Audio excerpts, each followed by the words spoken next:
नमस्कार मित्रांनो, जय महाराष्ट्र। तर मित्रांनो, आज मी चाललो आहे भीमाशंकरला। भीमाशंकरला जात असताना मध्ये चेकपोस्ट लागतो, तिथे 50 रुपयाची पावती फाडावी लागते। ती पावती फाडली आणि आम्ही निघालो पुढच्या प्रवासाला। खूप पाऊस पडत होता छान, त्यामुळे वातावरण खूप सुंदर झाले होते। मग आम्ही भीमाशंकर जवळ पोहोचलो। हार्डली 1-2 किलोमीटर राहिलं होतं। रस्ते बघा किती छान आणि सुंदर बनवलेले आहेत। नंतर आम्ही गंधार जंगलामधनं भीमाशंकरच्या जवळ पोहोचतो।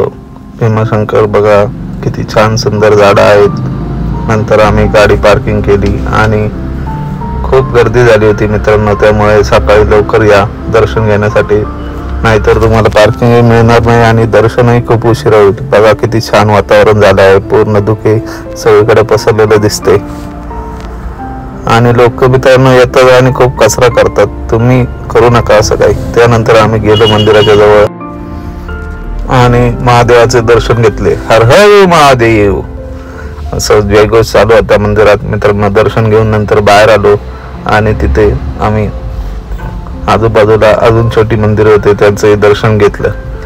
खूप छान वातावरण झालं होतं। तुम्ही मित्रांनो आता पावसाळ्यात जा। त्यानंतर येताना आम्ही मध्ये एक मावशी दिसतात, त्या जांभळं विकत होत्या। मग आम्ही जांभळं घेतली आणि निघालो मित्रांनो परत पुण्याच्या दिशेने। मित्रांनो, आजचा व्हिडिओ आवडला असेल लाईक, कमेंट आणि शेअर।